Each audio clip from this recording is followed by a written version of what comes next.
Yay, we're on. Okay, today is the 13th of May, 2020. This is RES502, and we're having a chat about the proposal which is due this Sunday.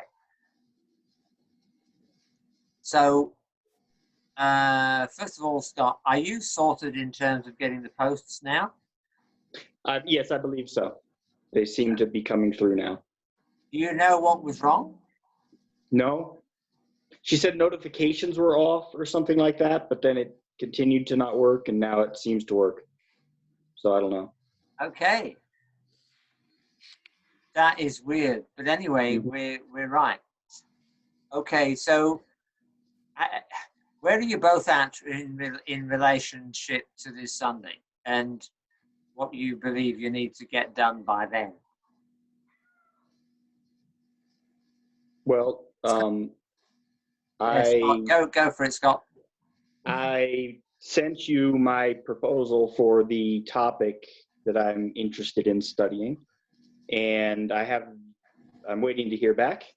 Once I've got the go-ahead on that, then I've already started to collect some literature. I'll go through, start reading that, and then it's the literature review that's due this Sunday, correct? Well, what you're looking at here is 2,000 words, and it's worth 20%.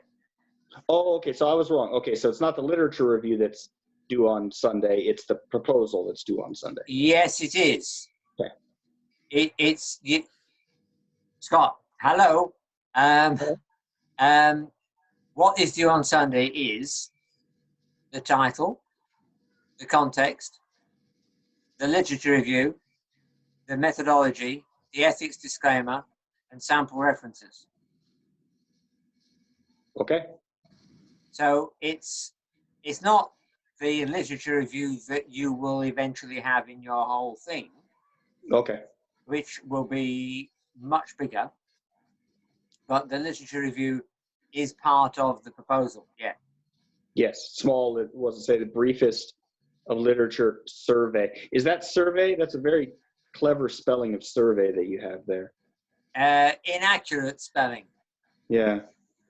Alternate spelling. It's look, I'm struggling with. I'm going to stop sharing and start again. So that's better. Now, speaker view. That's better. Now I can. Let me try sharing now. That one. And now, anyway, you can see that, can't you? Yes. Okay. So just talk to me for a few minutes then about what your idea is, Scott.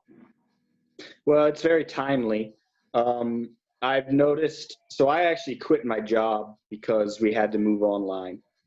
But with the changes that we are amidst at the moment, I have a great distinct feeling that education is going to change even after we go back face-to-face. Of course, I'm hoping that face-to-face is always going to be the preferred method of dissension of education. But I do feel that this online thing, these these technologies are going to be much more prevalent. It's something that I have found myself greatly recoiling against, so much so that I actually quit my well-paying job because I just didn't want to do it. Now I'm starting to reconsider my position, and I just have to figure out a better way to use these technologies. Now, principally, my whole pedagogy has been based on experiential learning. That whole, help me do and I'll learn model of education. I'm trying to figure out a way to use these internet technologies in that same experiential sort of way.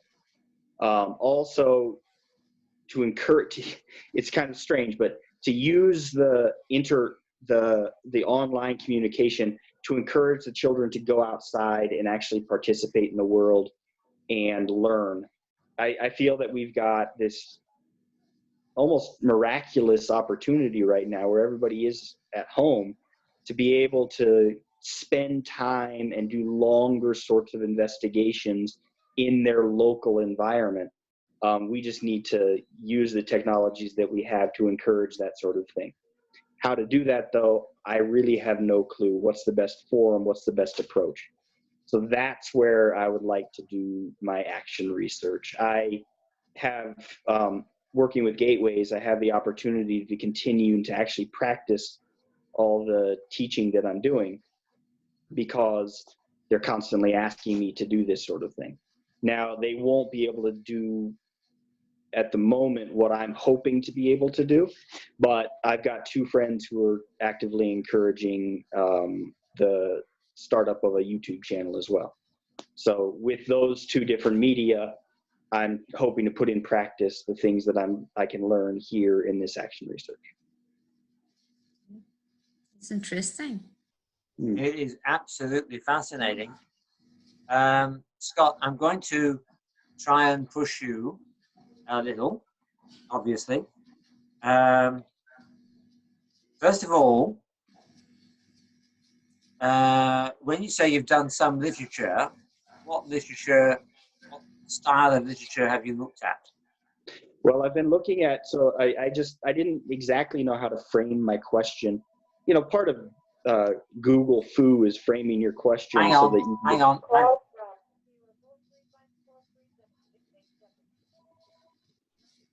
I don't know how to stop a phone.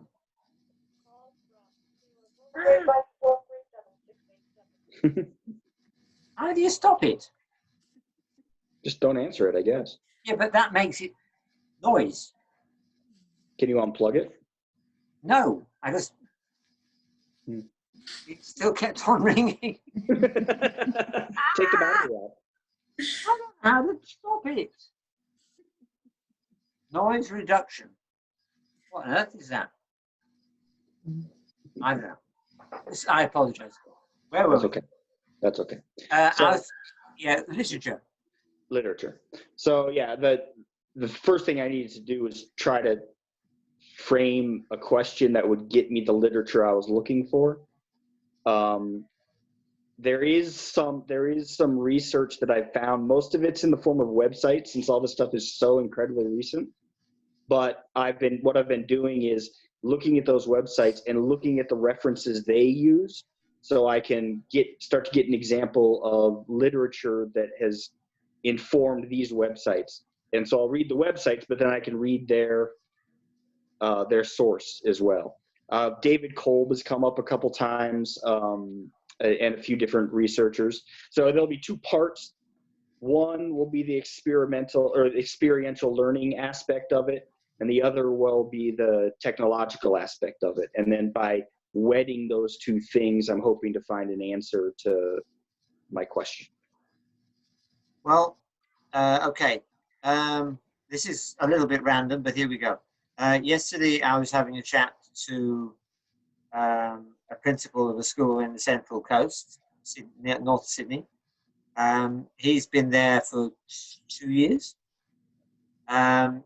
And I was asking him, he's working at his school, and he had 60% of the kids back yesterday.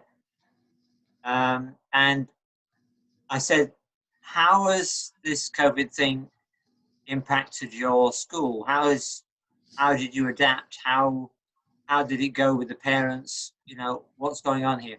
And he got chatting about blended learning. And he believes that his school will definitely never be the same again. And that all the teachers' resources were digital anyway. So they flipped into the online period with no drama. But the very first thing you said this afternoon about you hoped that the face-to-face would never go. And I would be with you on that, passionately. But I do believe that this is a fantastic opportunity for schools to really explore how blended learning can work. So in terms of a search phrase for you, sticking it in EBSCO or something, I would suggest blended learning might be a good start, because it's not just online, it's also face-to-face. And there are so many different iterations of that, depending on where you are in the world and what language you use. I mean, what terminology you use to describe what you're trying to do. And wedding that with experiential learning, I'm very excited about. So I think that in terms of your idea, that's great, and go for it. But then I'm starting to think about what are you actually going to do in the next few weeks. Now, you say you're being constantly asked by your firm that you quit from, yes, to do stuff. Sounds a bit ironic, but never mind. If that's how it is, could you use one of these experiments, if you like? You know, you're talking about building a website with somebody, sorry, a YouTube channel with somebody. I think that's incredibly exciting. And wouldn't you want to trial stuff before you went, if you like, public with it? And therefore, when I'm thinking of the action research cycle, you know, you do your research, you do your brainstorming, you look at the literature. What can I do differently than what I used to do? Let's have a go now. Yeah. Review. Okay, what did we learn that time around? What did we learn? That's okay, that was good. That wasn't. We'll never do that again. But why don't we do this next time? Now, if you get a chance to go a second time around, that will be brilliant, but don't push yourself because you've got a very limited time. I would suggest you only concentrate on the idea of one trial. But then when you set up your trial, the key thing is what on earth you're going to measure and how you're going to measure it. Please don't set up a methodology idea that gets you surveying the kids, because you'll get yourself into ethical issues and we haven't got the time to sort that out. So try to work out a methodology that doesn't require that. Who's this? You say you're going into partnership with somebody, is that right? Yes. Who's a similar education freak like you? I don't know about freak. I think I'm much more of a freak than they are. But a friend of mine, actually, there's one friend, my housemate actually, who he's doing videos, but he does quantum finance stuff. It's something totally different. We've got a spare room in our house. He wants to set up a recording studio in there. So that's the first part. He's always, like, long before any of this, I'm constantly doing random things around the house, you know, like wiring electronics, or, you know, like placing speakers or rebuilding my bike wheel or whatever. And he's always tried to encourage me to video those things, make YouTube videos of them and put them up online as educational videos for children. So there's that sort of push. Now I've got another friend, this PhD astrophysicist guy, who works at the same company that the one that I just, you know, quasi quit. Basically, I told them that I'm going to stop working with them until I can work face to face again, because I really have no real interest in doing stuff online until now. And so anyway, he and I work for the same company. He's my oldest friend in Australia. He came to me and said, let's do this online education thing. He wants to do archaeoastronomy. He wants to do like survival skills and that sort of thing, pitched towards children.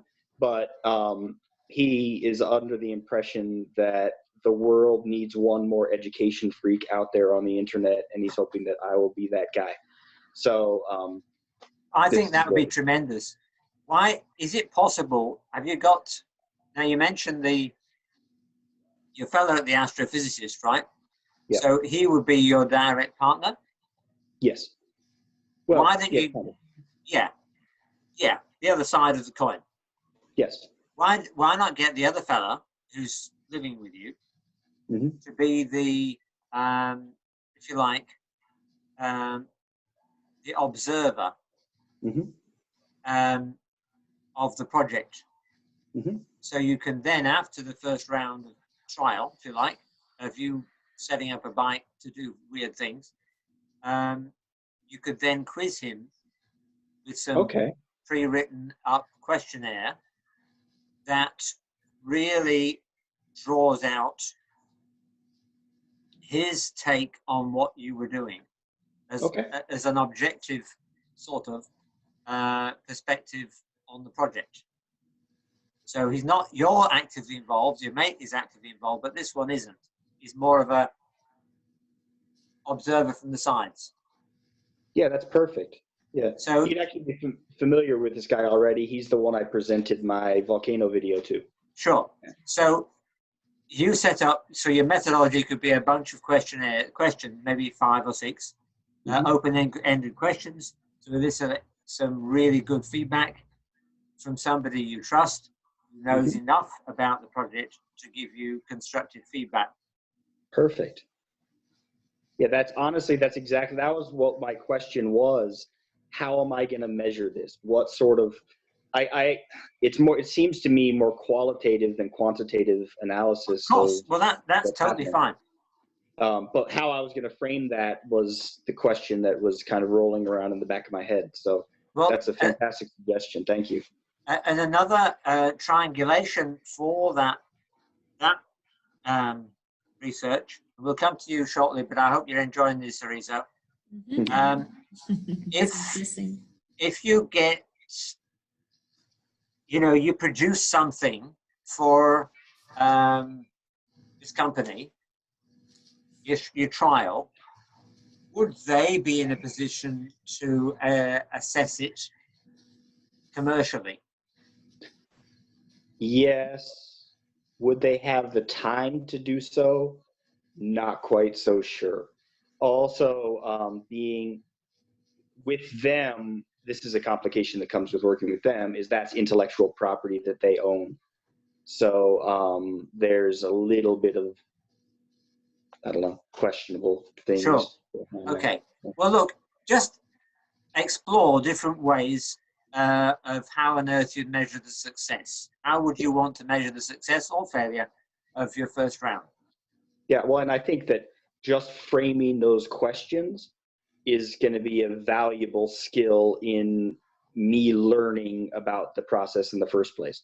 Knowing the right questions to ask is probably just as hard and as important as getting the feedback from those questions. Yeah. So yeah, no, that's absolutely right. Good. Look, I think you've got a winner, and in my little book, I'm going to write down. So what are we going to call this?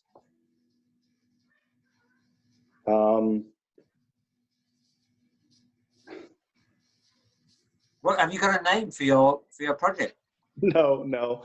I mean, all I can think of is like in terms of thinking about education moving online, the adjectives that come to mind are like unfortunate, deplorable, things like that. But yeah, but you use the phrase experiential learning. Yes. Yeah. Now that phrase has got to be in there because that is technical language. So you could say something like experiential learning in the online context, or experiential learning in the ICT medium. Yeah, but hang on, that title is out there. You've got to make it personal about your participation in that, or how. Just wrestle with that. But I'm going to give this topic a 9 out of 10 for being there. Look, I want to give Ariza some time, but don't go away because I want to go through what needs to be submitted this weekend. Sure. Okay. So pause. Ariza, go. Okay. As we discussed, and I told you that you mentioned to me that I was loud in the classroom, and then we discussed about like the pitch and tone of the voice, which is important for teachers. And also, when teachers start teaching, what I realize is that they lose their voice. Yes. Yeah, mostly. And today, one of the teachers in the school that I'm working, she lost her voice because students are coming back. And she was like, I don't know what's wrong with me. I lost my voice again. So when I was doing my literature review, I realized that there are like different types of views about teacher's voice. It's not only about the tone or pitch, but also about the disorder that the teachers face in the long run. So I was wondering how to put both of them in my project so that I get literature review for both of them and make it more personal for myself. For example, if I'm loud because of the pitch or tone of my voice, in the long run, what will happen if I get a disorder? So, and I was also going to ask you, because I will be doing my prac in a high school, but then I'm working in a primary school. So what would be the context for my project? Can I use both of them? Because I'm going to talk to the teachers in regards to teacher's voice. But then if I ask the students in the classroom to do a survey of how important my voice has been on them, like if one day I'm like shouting on, or I'm really yeah, but hang on there. I'm really, don't go thinking about surveying the students. Because of the ethics, right? Because of ethics. If you can avoid that, don't go down that road. Okay. Before we go anywhere, Alizo, I really would love you to focus on what do you want to gain from this? Where do you want to be at the end of this project? Because you are not researching speech disorders of teachers, although, yes, you will do reading about that. But you're really wanting tips and tricks to give you a strategy to save your voice. Yes. And also, but not just to save your voice so you don't become one of the casualties down the road, but also it would be great if there was some measure of the output, the impact of a great use of voice as opposed to the shouty voice. Now, don't get me wrong. When I've heard you teach, you're not loud. I've heard screamers. I really have, who I've been very worried about. The degree of worry I have with you is minute. It's nothing major at all, but I do notice that you do use volume a lot. Now, there's obviously a place for that. But on the other hand, if you're using it most of the lesson, that's not so good. So is there a way of, if you like, a seesaw? You're improving your use of voice to the extent that, student engagement or classroom management or some other triggers like that can then come into play. And can you see a consequence of an improvement in your voice? Yeah, so basically, so far what I have used was for classroom management, and sorry for the phone ringing. So yeah, it would be just for classroom management and also for, but the thing was that, for example, if I'm loud all the time and if something happens to my vocal cords. Yeah, I know, but that's a self-management thing that you really need to look after. So finding yourself. ways and techniques that you just mentioned, that's the thing that I'm going to ask the fellow teachers. Absolutely. A survey of other teachers in primary or high school, I don't care. Okay. So explain the context. Yeah. We're in a really weird season, and basically my attitude is anything goes. So, you know, make it work. Be creative. Don't get stuck up by, you know, constrictions. That's not going to be an issue. Oh, no. So, but if you can, you know, I would focus on maybe 3 or 4, at the most 5 people that you I interview. have more than that. Well, look, you have got to analyze that. Yeah. So you need to cut your cloth so that it's not too unmanageable. You've got to realize what sort of data this is going to generate. And Definitely. it might be fantastic if you had 3 years to do the thing. You've only got a few weeks. So you're being introduced to the techniques. You're being introduced to the thrill, I would say, of action research. But by no means are you going to be doing a world-shattering piece of work. That's impossible. You're introducing yourself to, hey, I can do action research now. That's the point, okay? So for you, I've written down this morning your voice tone, but no, not this morning, 2 days ago. Yesterday. Is it the volume? Is it the tone? Is it the pitch? Or what are you? They're all different and obviously related. Is there a particular aspect that you're most keen to understand and change? For me, would be the volume and the tone, not the pitch, just the volume and the tone. But the thing is that I'll do my research and see if I can find literature on those, because whatever literature I have found was on the disorders. Right. Okay. And then for the volume, I found for the body language of teachers to manage a classroom. Yes, absolutely. That's a wonderful spin-off that you actually, you need to use this at all, but your body language, your gesticulation, where you put yourself in the classroom, positioning, absolutely crucial. And, you know, all manner of things have a inverse or whatever the opposite is, relationship to your voice. So I think it's fascinating. I'm giving you a 9 out of 10. Thank you. I'm very excited about the project. Scott, what do you think?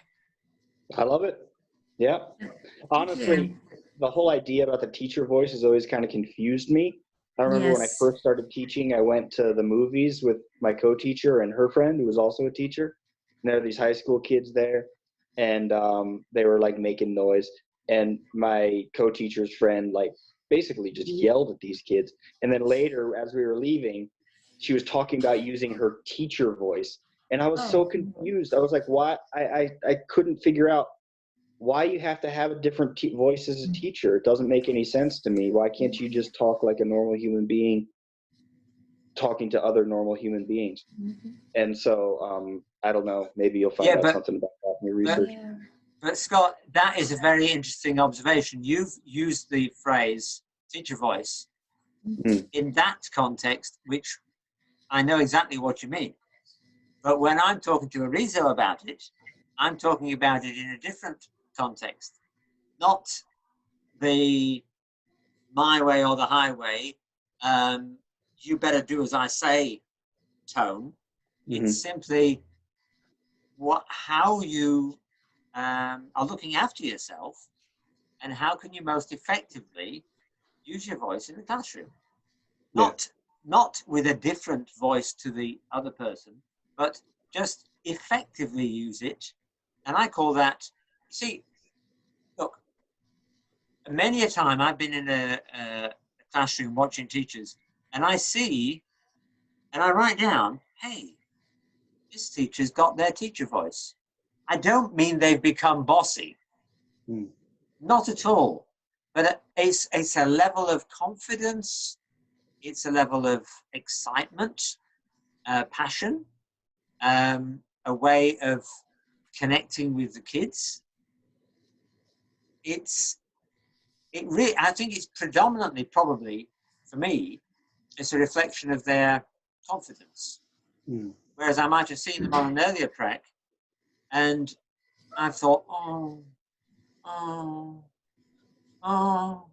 they haven't got their voice yet. And often it's a giveaway when they're actually not speaking loud enough for the room. They don't know enough volume to fill that space with all that cluster and kids in, and noise that they aren't necessarily conscious of making, but they do make. You've still got to have enough volume for the space, for the number of kids. You know what I mean? When you're giving a speech in an assembly hall as a teacher, and you have to be heard on the back row, 100 meters away, you know, with no microphone, for example, you have to have a voice. And if you talk just like I'm now, you will not be heard. And where do you make that voice? You know, whereabouts physically is very, very, and do you project it? Oh, Risa, have we talked about Toastmasters? No. Do you know about Toastmasters? No.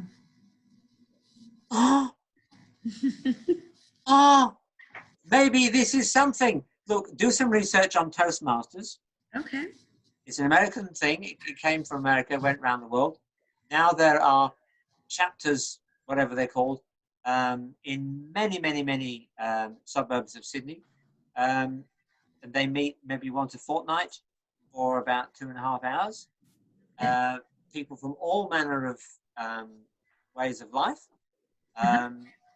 Mums, CEOs of big business, you name it, sportsmen, anybody who has to do some public speaking tend to come along to these things to gain tips and tricks on the use of their voice. Okay. And what you get is somebody, you get to do a 5-minute speech early on, and you might not be told what the topic is about until you have to stand on your feet and go and talk for 5 minutes. And then you'll get 20 people around the room who could then critique you on your, not just what you said, but how you said it. And it's so constructive. Now, I've mentioned this to Michelle, actually, and I think it was her, and or maybe I can't remember who it was now. But I've mentioned it to somebody, and they got trotting off to do Toastmasters for a little season, and it did them a load of good. I mean, you don't have much of an accent at all, but for somebody who's got a really heavy accent and they need to communicate with kids, that might be the way to go. But then you may be interested in exploring what Toastmasters does. Sure. And you can go along for a few weeks, no expense at all, just try it out. Sure. And where do you live? Hassel Grove, New South Wales. Whereabouts is that? Near Penrith. Yeah, there's bound to be a group that meets in Penrith. Bound to be. So go online, have a look at Toastmasters. I used to be with them for many, many years. So many people this. But What? Good. Oh yes, definitely you should get that.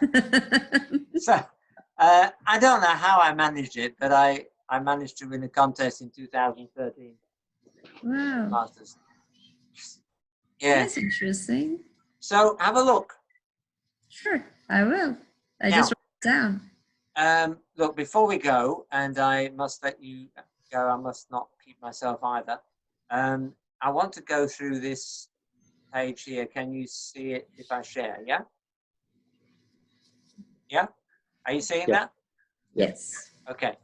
Now, a research proposal, you know, I would just underline, you're not trying to research something. You are setting up a research exercise for yourself. It's purely about yourself. The ethics statement is not an ethics application. And I hope that you can do an ethics. You see, this is the application if you had to do a full-fledged ethics application. but we don't want you to do that. Where do I give you the template for the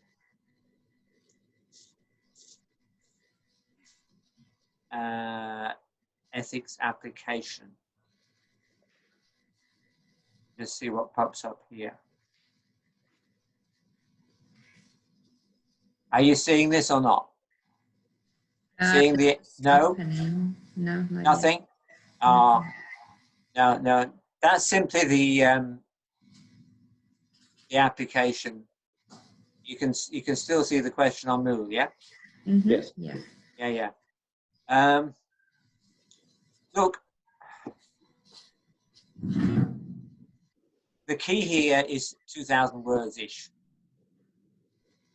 The key here, I would say the biggest chunk in here is going to be the literature review. At this stage in the game, I want to see that you've been doing some reading and getting some key literature. Okay? So that's probably the biggest part of this whole assignment due this Sunday. You get 20% of your whole mark out of this. So, you know, put what you can in. I know you've hardly got any time, but do what you can. So this first, the proposed title is very short. This may change a few times before your final submission, so don't feel that we're locking it in. Just once I get this document in and get it back to you, we might tweak that, you know, the wording of it. I'm not going to suggest you go off and do something else because I'm totally happy with what you two have come up with. The context, got to explain where you're going to do it. Again, a couple of paragraphs. Explain what you're thinking about ethics and kids. Proposed methodology. Why your approach and what methods you're considering. So you're using questions such as quantitative, qualitative, questionnaire, survey, those sorts of language. Go into the stuff on Moodle that explains methodology so you know what you've got to put in there. Again, for this purpose, it's only a couple of paragraphs. Ethics disclaimer. Why you argue you do not need to have an ethics approval for this study, as the risks to participants are minimal. So you need to read the ethics application and see what it says about kids so that you can say the risks are minimal, therefore you don't need a fully fledged application. So you don't fill in the ethics application form, you fill in the one-page ethics statement.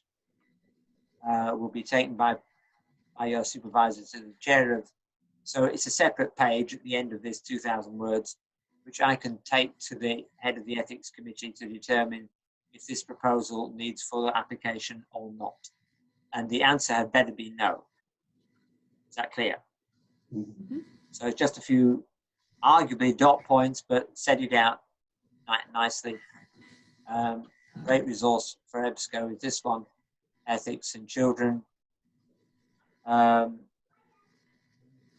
I thought I'd given you a template for, and I will look that up. I thought there's a template for the ethics statement.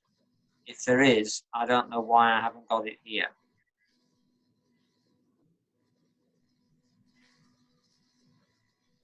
Very funny. Anyway, look, do you have any questions? No. Nope. You're all good? Yeah, thank you.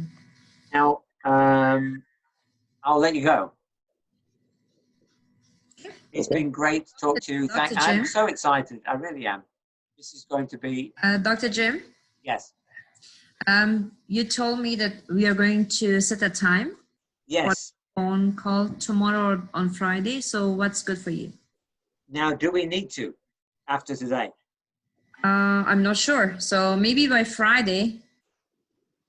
Well, look, I did say that, yes, but I didn't know how excited I was going to get about your idea. Mm-hmm. So I think I'm just go. And again, if you need to get hold of me, shoot me a one-line email, and I'll get back to you. Okay, no problem. Thank you. Okay, thank you, Jim. Good luck. See you. Good luck, everyone. Thank you. Bye. Bye.